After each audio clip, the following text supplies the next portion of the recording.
Hello. Hello, Glenn. It's Hi. Jared. Yeah, you're a hard person to reach. Did you get my email? Did you get mine? Yeah, I got a few of your emails, and I was checking them. I have a big. I gotta check them all. I haven't checked them all, but I've got one where you were talking about Obama, and No, I sent you an email saying, too bad you didn't call me sooner. The cat had pulled the plug from the phone out of the wall, and I didn't know. uh, uh. Yeah, I think it's 'cause I probably called you like too early or too late or something. No, the phone wasn't ringing. Oh, oh, oh, okay. Wasn't plugged in. Oh. Yeah, when I got your email, I see because I signed up for that group. I joined that group, and all of a sudden I have all these emails from everybody. But then I checked your emails, and at the bottom it says this one has been blocked. On which one was that? I think it was the one on Obama. I don't know why it would block you, because I didn't block you. Maybe some type of, I don't know, mechanism in there.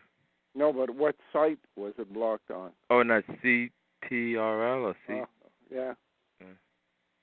So I don't know. Huh. But yeah, I read your I've been reading your articles, and this article, some stuff I can't understand, like Yeah, well, it's, 60,000 years of stuff. You can't get it overnight. yeah, that's true. When I'm reading this one article, it says Hindu Persia poison, ancient orange dioxin. And is that related to the Orange Lodge or something like that? Or? Well, the color orange was used to symbolize the journey of the orange fruit throughout the world, because it's a benchmark for where things are at.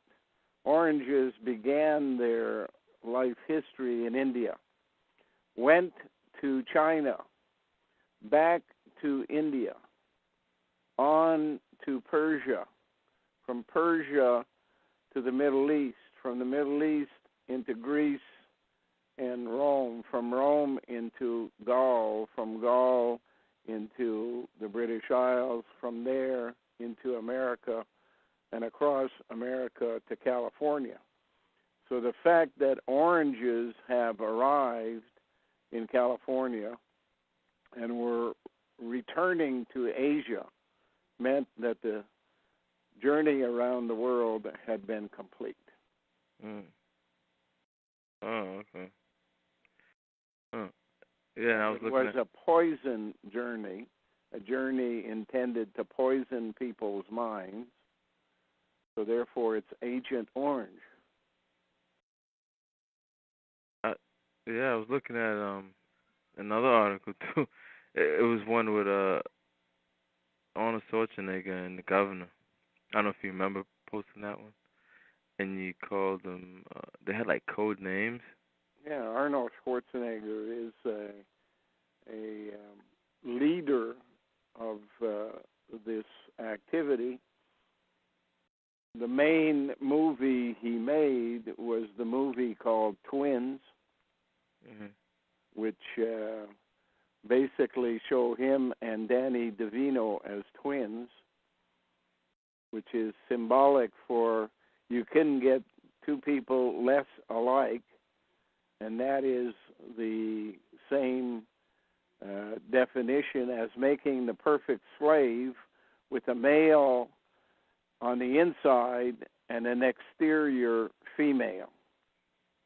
So they are opposite ends, but they are in one person twins. So it's like a hermaphrodite reconfigured.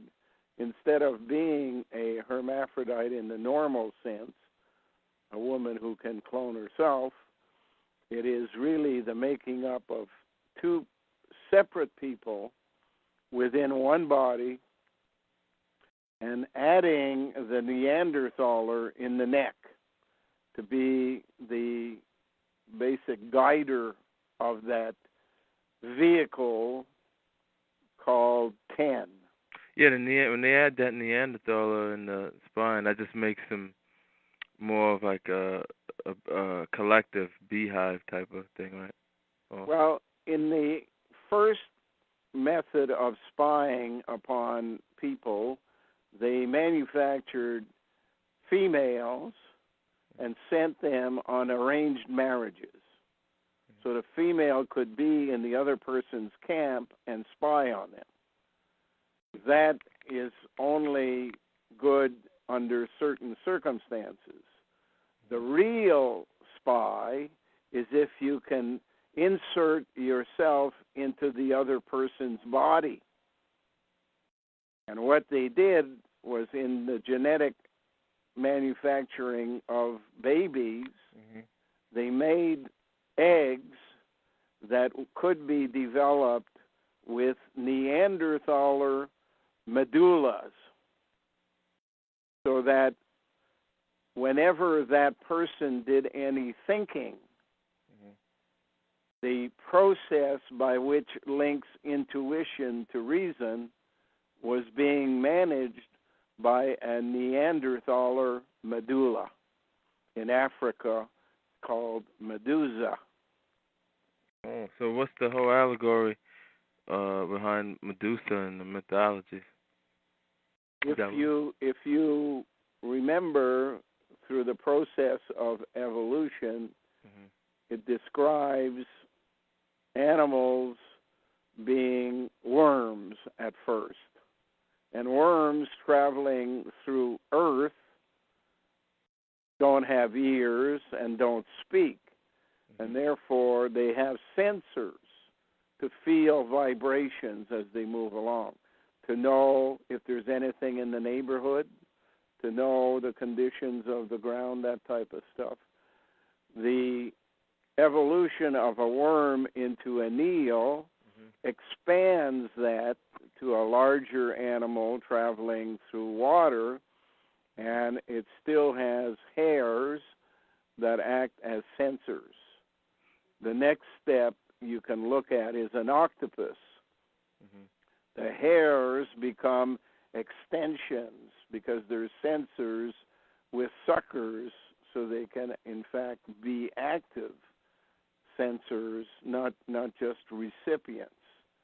And then they become reptiles on the ground like alligators, crocodiles, and eventually work their way up the evolutionary ladder until they become animals that walk. And the worm that became the eel, that became the lizard or whatever, is in fact the spine of the larger animals. And it remembers history through a method we call intuition. So in your spine, there is gray matter. In the gray matter is all that was learned by animals since the beginning of evolution. Now you start to have the growth of a second organ to deal with what is happening around, and that's called the brain. And the brain is able to reason, and it's able to calculate.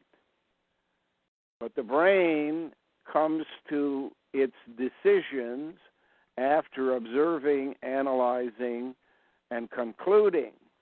But prior to acting upon its decisions, it has the benefit that it can turn around and go down the neck into the spine and retrieve anything in the ancient history that might be significant to the decision-making process.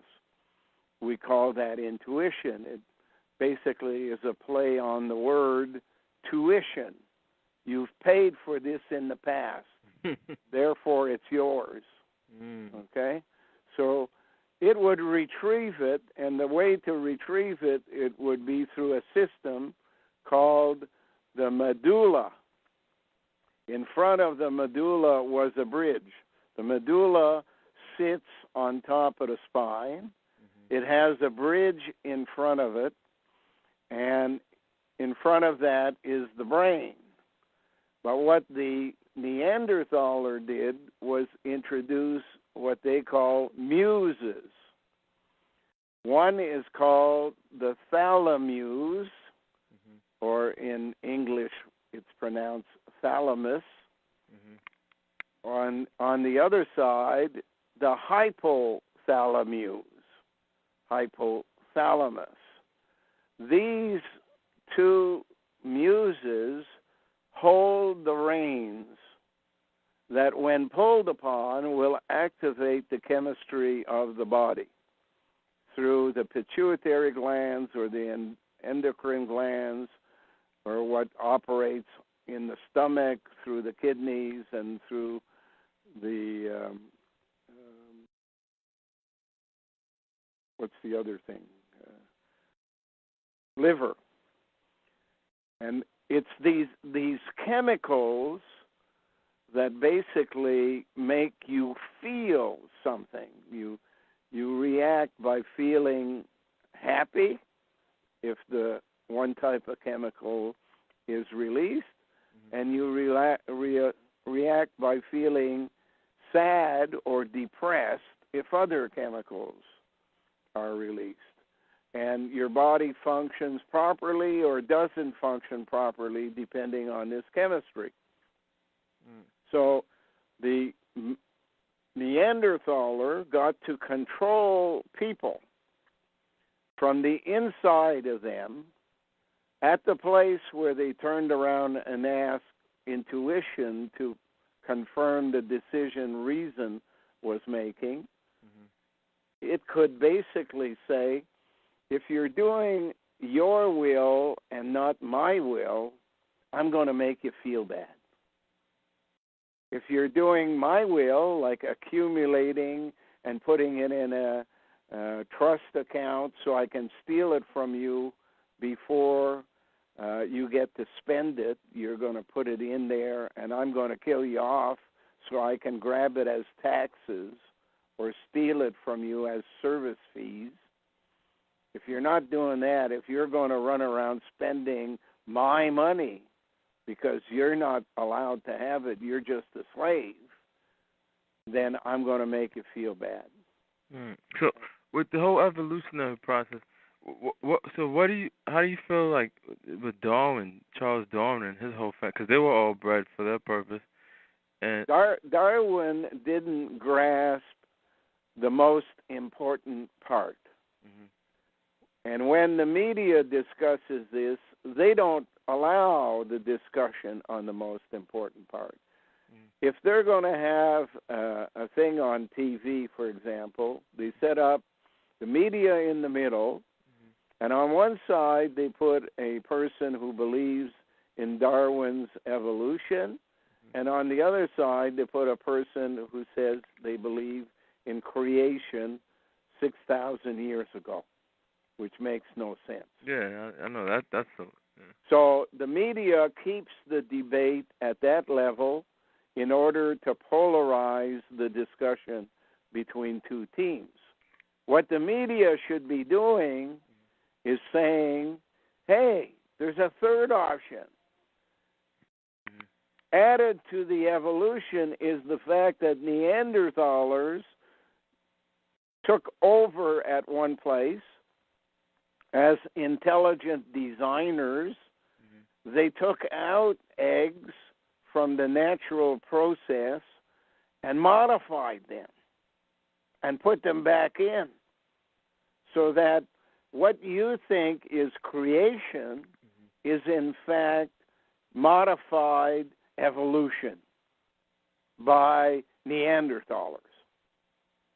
But they don't discuss that in the media.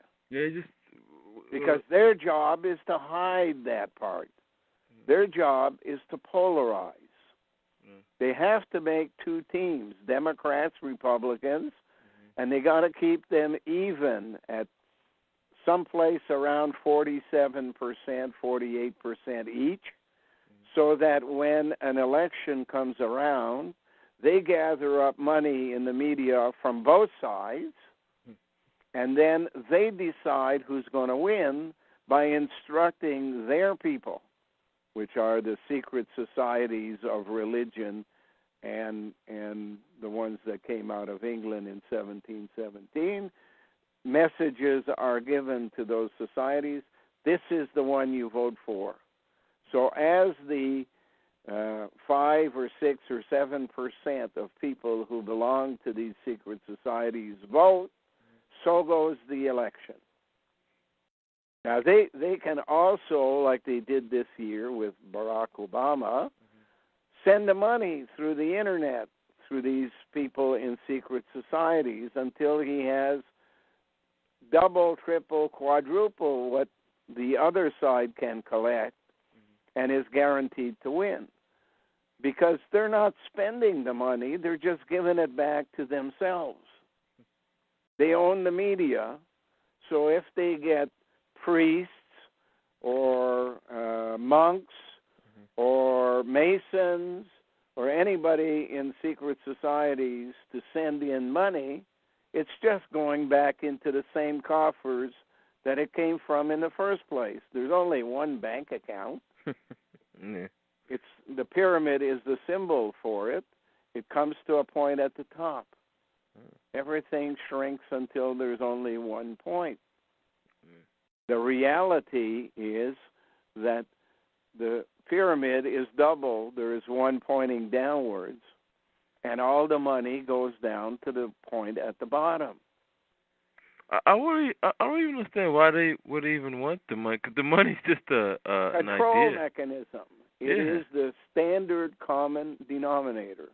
There are a number of common denominators in the world. Money is the main one they've established, but it's only because you need money in order to get food. Yeah, right. They train the people that they need some third thing out there instead of getting the food themselves.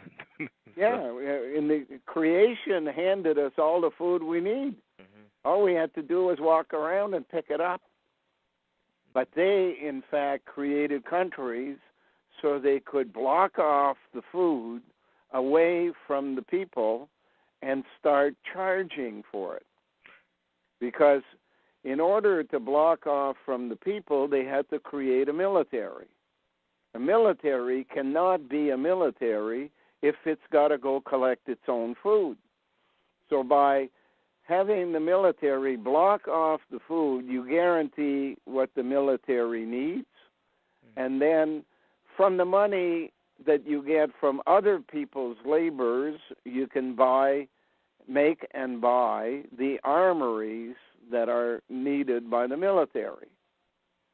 So food is the common denominator, but money has replaced it as the common denominator.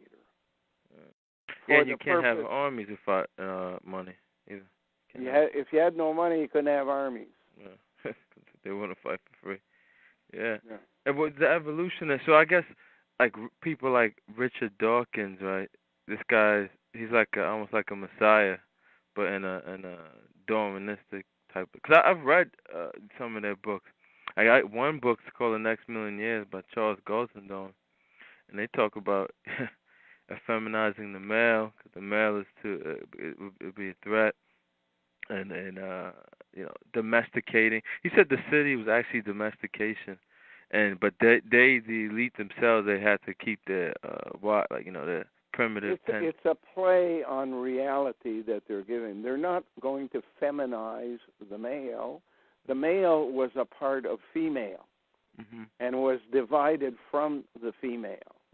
But instead, they're going to remanufacture it. Instead of having it the way it was as a hermaphrodite in the old days that could only clone woman, what they're going to do is genetically manipulate the contents of the egg so that the muscular body and the structural side of things is male, the exterior is female, and the decider inside the neck is Neanderthal. Oh yeah, I did. That looks like the end goal, but right now, because I see it with my own eyes, like with the estrogen and the plastic bottles and vaccine. I really do see. But it's a process.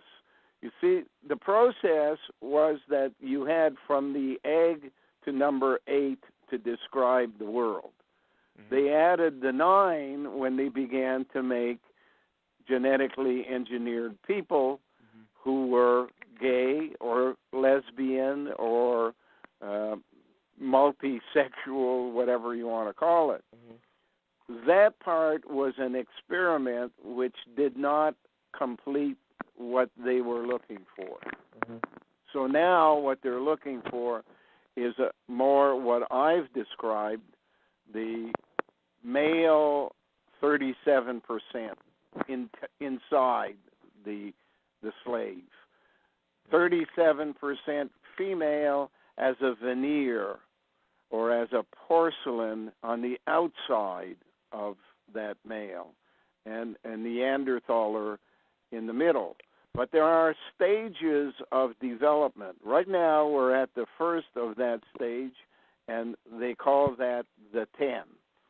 A 10, by that they mean a perfect female. But you only see the female part. You don't see the male or the Neanderthaler that are inside. What you see is Hillary Clinton. What you see is the president of Argentina. What you see is the president of Israel when it was Golda Meir.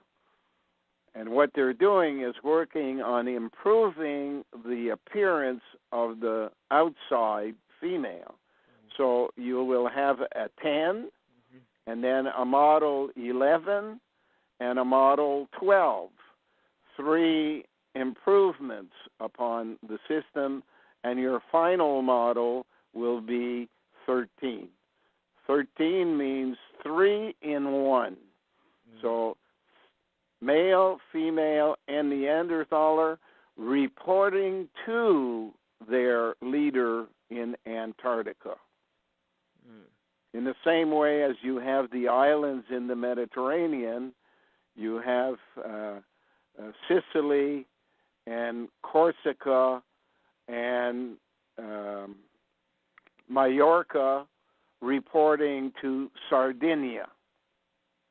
And then they're all made, sardines are just a can of small people, small fish, whereas on the outside they suggest that they put out whales.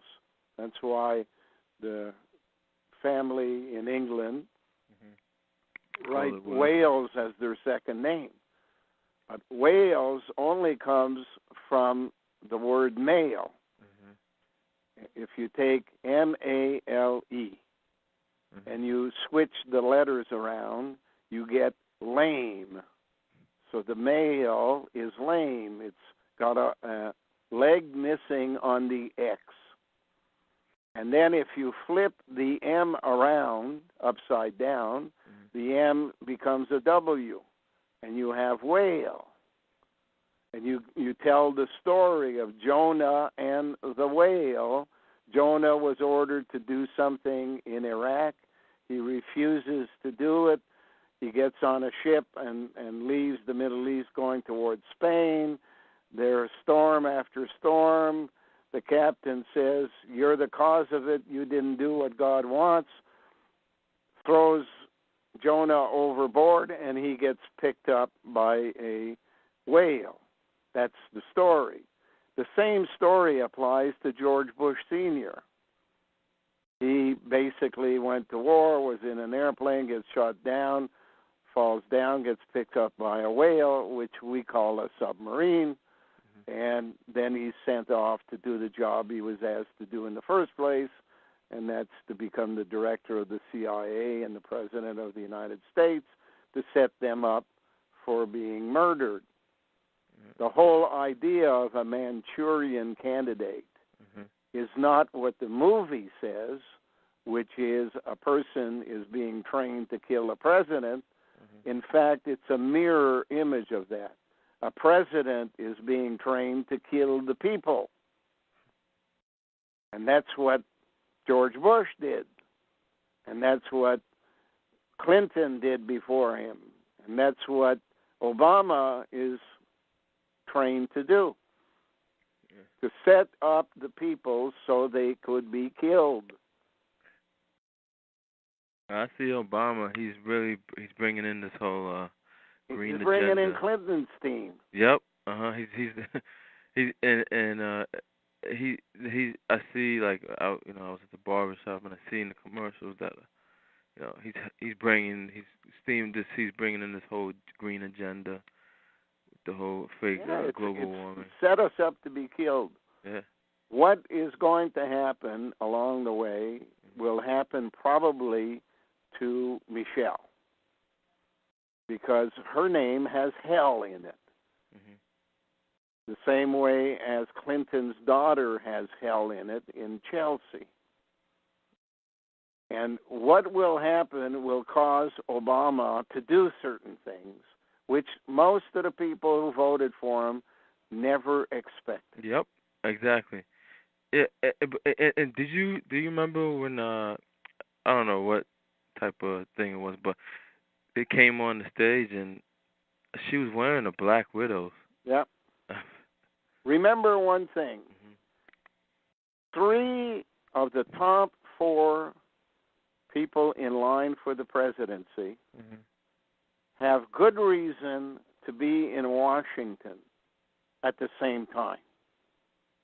One is the president, number 2 is the vice president, and number 3 is Pelosi as head of the House.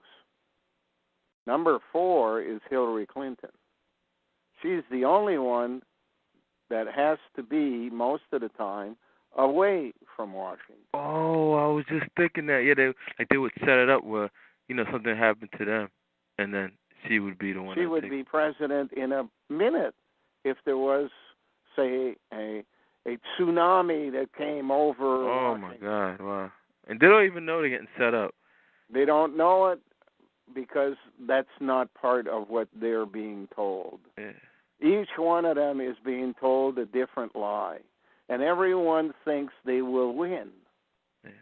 And in the end, the plan is set.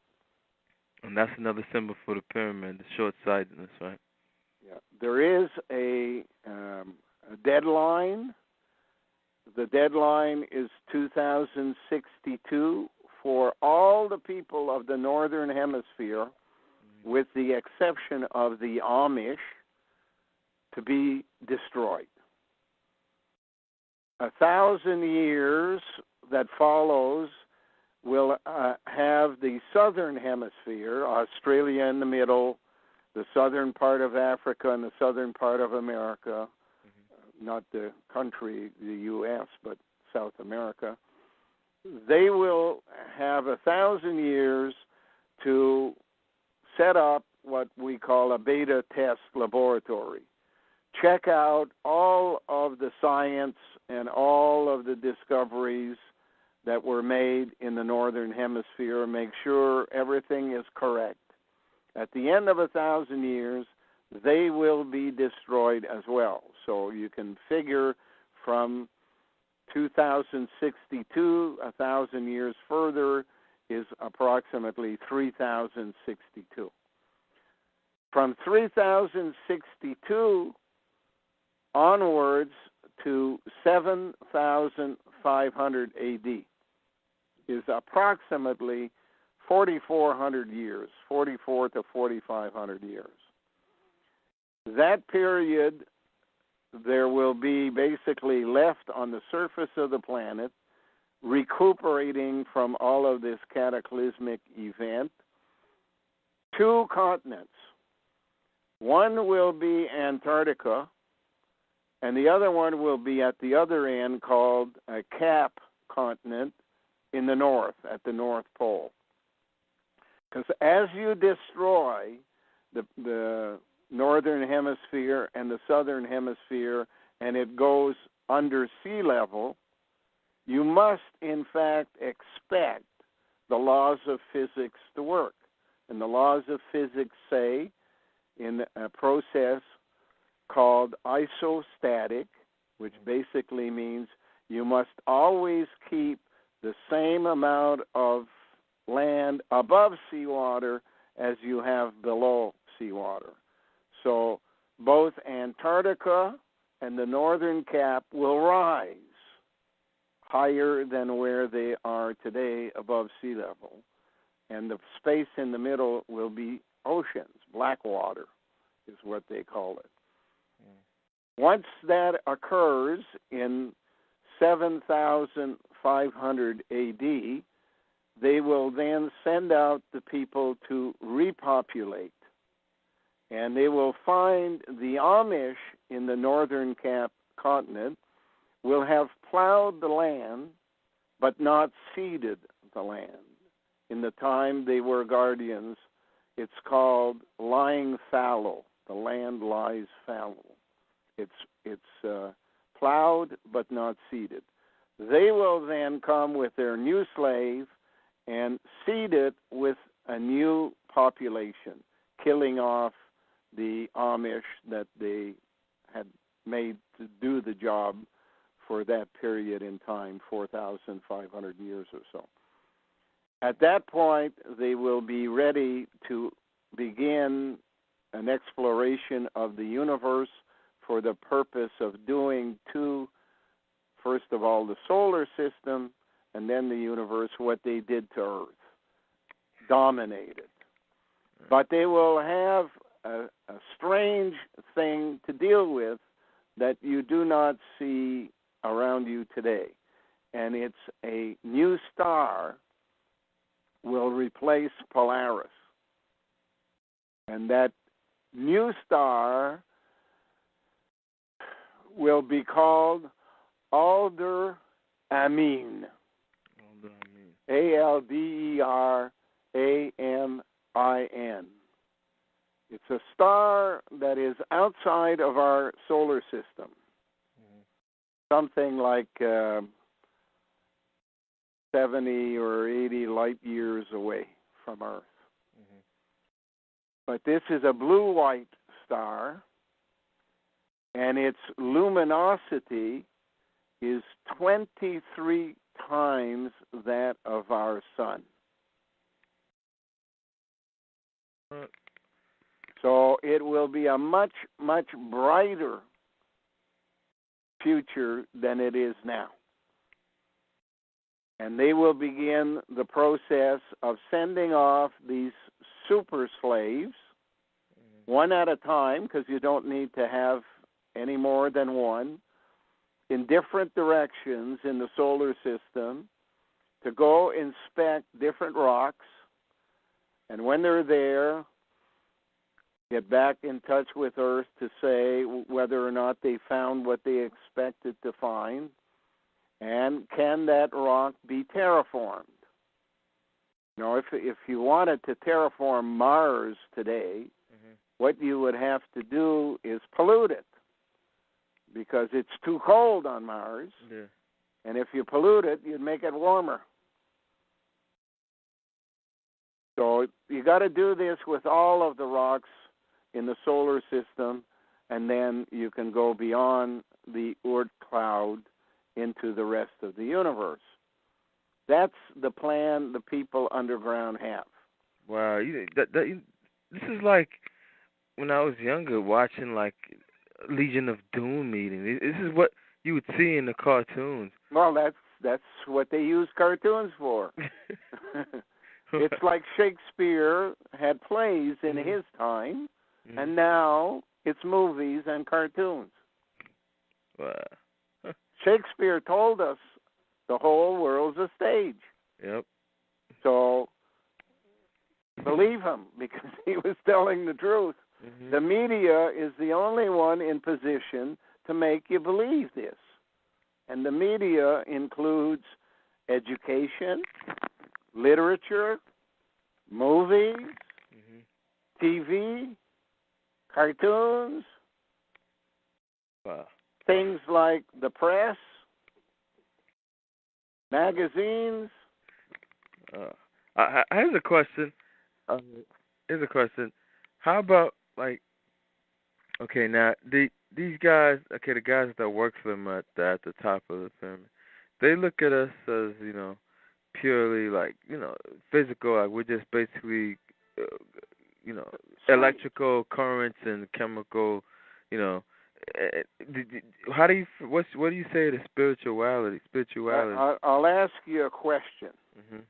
When you're walking down the street in New York, what do you think of ants? What do I think of them? Yeah. You don't. You walk, and if one happens to be underfoot, so be it. Do you ask about an ant's spirituality? Absolutely not. Do they care about your spirituality?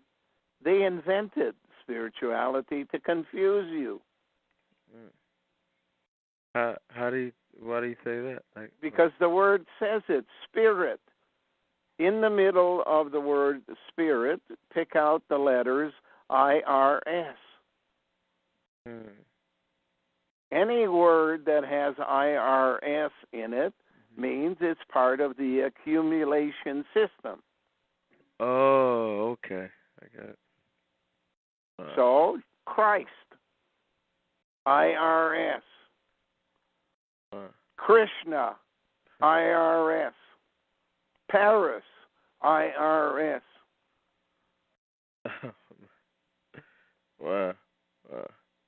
But, like, I don't know. I speak to people who, they say they're spiritual. And I'm not saying by going out and praying.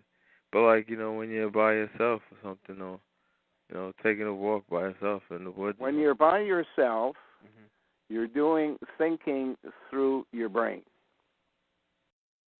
Your brain should be able to turn around and ask your spine to confirm or deny the things you're thinking. In between you and your spine sits the IRS. Yeah. And they pull the reins, which they call reincarnation. Reincarnation. So the leader of the day that pulls on the reins is the car nation. It's the nation that provides the best vehicle. At the beginning, the vehicle was a donkey. Later, the rule over the world moved to Persia because they had the horse. Is that related to when in the Bible Jesus Christ was riding on a donkey? Yes, he's walking in. He's on a donkey. It means he's coming at the beginning with the original vehicle at the beginning, which means the Neanderthaler started this process going. So the horse replaces the donkey. Then the horse is replaced by multiple horses called horsepower. Vehicles, cars. But the ultimate in horses or in donkeys or in vehicles is a person who doesn't need the help of an outside piece of equipment to get around. Self-maintained. But is triphibian. That means Superman. He can fly. He can go underwater. He can run at the speed of light. So working on the slave is working on the ultimate vehicle. So I've heard, this term Superman, like, who else brought him up? Nietzsche. Ubermensch. Yeah. And I think George Bernard Shaw. But yeah, Superman they meant by, like, I guess the perfect slave, right? Yeah. Superman, Batman, are the basic structure. But when they're finished with it, it's not Superman. It's Superwoman. Because what you see is not what you get. You'll be seeing a woman, but in fact, inside is man. I guess that's why they have Wonder Woman. Makes you wonder. Yeah, that's why they have Olympics, is because they had to establish what is the perfect muscle structure for each task. And then how close can we bring woman down that path? And Jacques Rogue, the president of the Olympic Committee, said in an interview about a month ago, the disparity between male and female will disappear within the next 10 years. Well, I see with, like I was saying earlier, that is more, I see it with my own eyes. Like, men are getting more feminized, small shoulders, and women are getting more masculine. So it's like those were all number 9s. Number 9 this year was eliminated when they got rid of Pluto as a planet, the 9th planet. So after 8 now, in their world, the next number is 10. And that's what we're getting. The perfect female is known as a 10. She is a perfect female because she's not a female. She's a male inside. Yeah, and 10 also, I noticed too, I don't know if you've ever read into Bertrand Russell. He worked on this, the binary code. Sure. The binary code is 0-1, and if you reverse it, it's 1-0. And in English, the word they use is nil. And nil is a word that stands for 0, but if you read it backwards from the other direction, as they do in the Middle East, it becomes lin. Lin is a line. A line and a 0 makes 10. When you look at, like, okay, the whole binary code, I can see that, like, in the future, like, it's going to be this perfect mathematical language. It is. The math is the language they use. So this year we have a hint of that when we say, "Mum's the word." So in French, you call a word a mot, which is spelled M-O-T. Read it backwards, and it's Tom. Tom, in the word Tom, the O can be an I. That then becomes Tim. Tim is the symbol for lame people, Timmies. Oh, little Tim. Oh, okay. Okay? So they're lame when they're Tim. But if you read it the other way, it's a Mitt. Mitt Romney. Mitt Romney was the son of the governor of Michigan. Take out your map of the U.S., look at the lower peninsula of Michigan, and what you will see is a mitt, a mitten, a thumb, 3 fingers together, and a little bump showing there was another finger on the side. That's what Michigan looks like. It has Detroit at the base and a place called Cadillac in the middle. Cadillac comes from a guy called de la Motte. Motte is the word mother without an R. The mitten, which is now between Lake Huron and Lake Michigan and below Georgian Bay, will collapse into the caves of the mines they've emptied out below. And the Great Sea of Aziz will be recreated as it was at the end of the Ice Age. So the Great Lakes won't be the Great Lakes anymore. They will be the Great Sea. And it will be begun by the destruction of Michigan.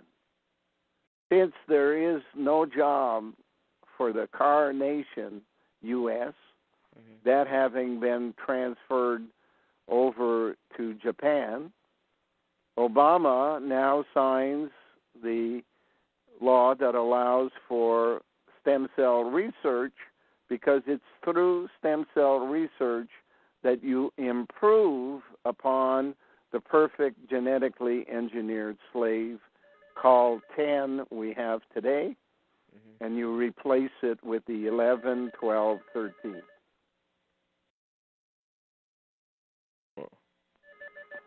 Wow. You know, the thing with I was when I was checking my Yahoo email, one of like the hyperlinks, it showed Obama passed the. Wow, you're an important person. Okay? You got all these phones ringing. It showed a link. Obama, like he's passed the law or something, going against Bush's anti-abortion policy. Like, and it was, I guess they were trying to show that he's against abortion. But if you look even further back, the guy, he supports infanticide, and he supports the whole. But of course, Planned Parenthood is behind him. But Bush was only doing what he was programmed to do. Yeah. And his job from the media was to be as miserable as possible. Yep. Bad so guy. In comparison, Obama looks good. Obama would look great. Yeah, they always play like that. A savior. Yeah, that's what they do. Good cop, bad cop. Yeah. Yeah, I remember them signing all those laws. What do you think about like the North American Unionists? Like, I remember they came out a while ago. There will be no North America the way we know it, and they know it. There will only be a capped continent at the northern end, which starts at the 53rd degree and has a visor extending down into Ontario on the Canadian Shield to this location at the 44th parallel. Yeah, but why would they unite Europe? You know, and they're uniting everything. Same reason they united the United States. There will be no Europe. There will be no China. There will be no Japan. There will be no India. It will all be Blackwater. And the only people who will survive will have to be living on the Cap Continent or on Antarctica or underground in the Moho discontinuity. That's it. Wow. These guys know it, and what they're looking for is short term. Short term, they're going to be running south because the southern hemisphere has an extra 1,000 years.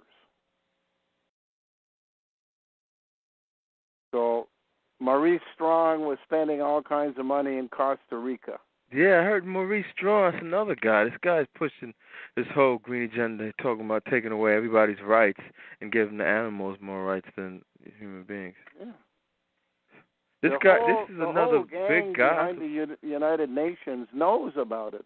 Most of the key positions in the United Nations are held by people in the southern hemisphere, and most of the bureaucrats hold the positions that hold positions come from the Nordic countries, from Scandinavia mostly. They rule the world through the United Nations. Yeah. And I guess I remember you saying, like, they disguise, through orphanages. I remember hearing, like Rockefeller, like, brought him in or something, like adoption. So I guess that UN. What is it in French? One. One. What does Tiger Woods wear on his hat? No. One. We're all one. That's why we're all one. And they all have the check mark for Queen Victoria, which basically is Nike sign, and it is basically the sign for victory. It's from the Greek mythology, Nike. Mm-hmm. So it's victory of one. One is the perfect slave. The perfect slave is 3 around 1. I remember talking to you earlier. Like I was asking you about the brain chip. Why do you think the brain chip is not important? Because it seems like they already have a brain chip. The Neanderthal and the Neanderthaler in the medulla. So why wouldn't they? I'm talking about this brain chip's gonna basically make everybody a perfect, like, not a brain chip is a mechanical device. Mm-hmm. It can break. A chemical computer is a person. Yeah.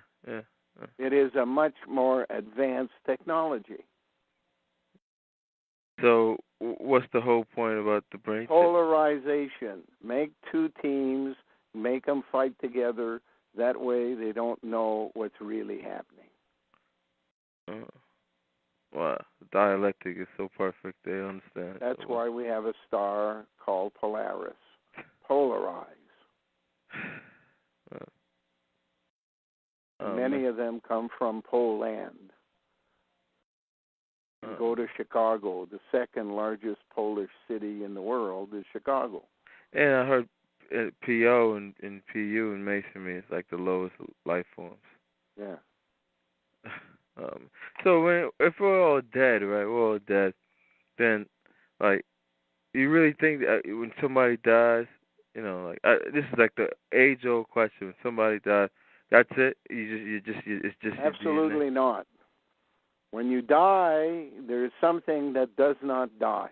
DNA? Called DNA.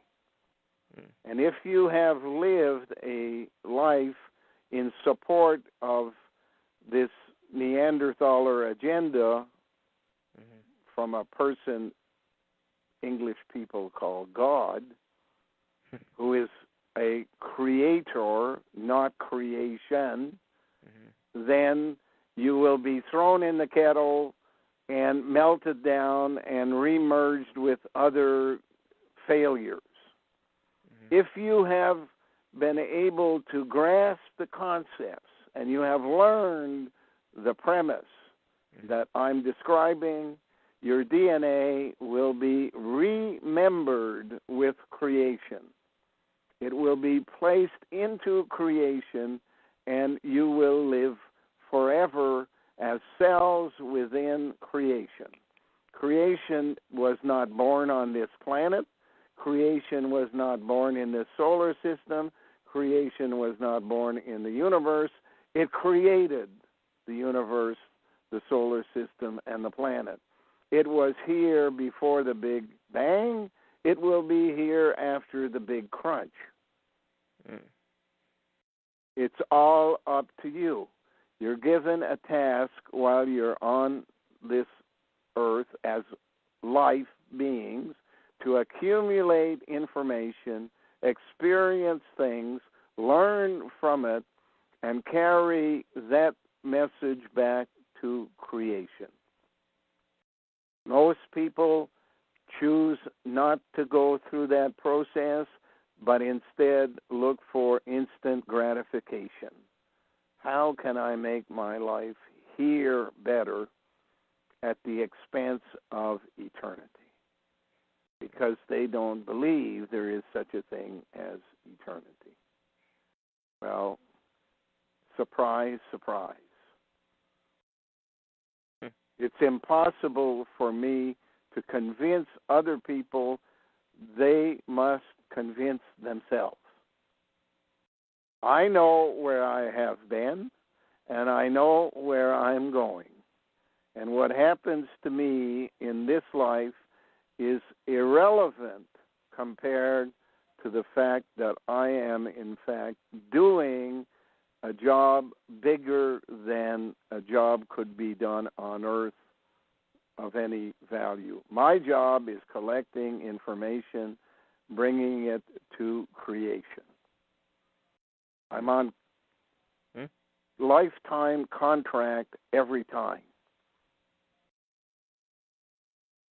And anybody who doubts that you can be born again in the sense of being reincarnated, remade, just don't understand genetic engineering and haven't been listening in the last 10 years about, the sheep Dolly and the pigs and Dr. Barnhart's operations to replace hearts and stuff like that. We are there forever unless we fail to learn, and we are then placed back in the cauldron. Here on this planet, we call it the core of the earth. We're mixed in, reconstituted,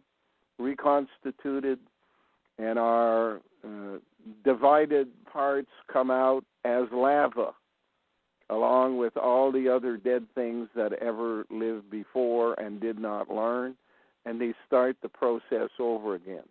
So they're given more than one shot at it, but it's like baseball. 3 strikes, you're out. So you can go into the ground right now and find some remnants of another type of like a previous life. Yeah. They're all in the place between the ocean and the Moho discontinuity. They travel through the sediment as the salt of life, and they create the basalt, which is the rock of the Moho discontinuity. And from there, choices are made. Either you stay as part of the larger brain, the basalt of the earth, or you continue through the mantle down to the core and are melted down again. And you become part of a new attempt called lava. They call it Sial. The rock of the basalt is called Sima, which converts by moving the letters around to the French word ami. Ami in English is friend. So what happened was a kidnapping team hijacked the Moho discontinuity and began to work on it, from it, for its own benefit. Short-term, instant gratification, power is what they want. The problem with control freaks is they hate themselves. They have no sense of self-worth. That's why they want power, because they don't feel important. That's why they call themselves shrubs as opposed to flowers, alders as opposed to something beautiful. And when you hate yourself, you try to collect power. Power is obtained through money, the common denominator. So they created money in lieu of love, in lieu of liking themselves. And love became their lava. Volcanoes are their tools. If you read the word volcano, reverse the first 3 letters, and you have a love canoe. So, what was that relation? 'Cause I remember I've heard you say like you win when you. I guess that's the whole concept of golf, when you put things in their hole. And when I remember watching. When I used to watch TV, they used to have like so little, a copy of like old tribal people throwing, people in a volcano to the god. Is that anything related to? It is all related in the way it was structured. They studied nature and they wrote mythology around what they saw. Mythology is just another word an assembly of letters that has a little piece missing, and the word they're saying is my theology. So they took the E out and made it mythology. But it's my religion, they're saying. Nature is their religion. So it's like pantheistic in a sense. Yeah. That's why you have Pan. Or Pan America. Yeah. It means covers broadly. But that's what they're and bringing back. And everything they do is media, medicine, medicine. Yeah, but that's why they're bringing back I see the whole green agenda. They're bringing back pantheism. And if you remember, green is basically a symbol to differentiate it from yellow. Yellow is the color that used to be. It stood for corn, children of the corn. If you look at a cob of corn, there are hundreds, if not thousands, of similar kernels on that cob of corn. That meant there weren't that many jobs. They were all alike, and it was basically just make babies on the planet. Now, the tasks are becoming specific. So the new model that they want instead of corn is peas, snow peas. Peas in the pod. Snow peas are a pod, and in there is less than half a dozen peas. And communications is made with the peas through an iPod, so that the pea receives very specific information rather than mass media. So when they want to mislead you, they put up two fingers and they say, peace, bro. But what they're really saying is, peas, brah. 2 in 1 wearing a bra.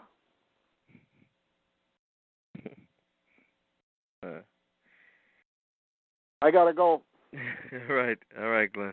Okay. Okay. Bye for now. All right. Bye. Okay. Okay. Bye for now. All right. Bye. Okay. Okay. Bye for now. All right. Bye. Okay. Okay. Bye for now. All right. Bye.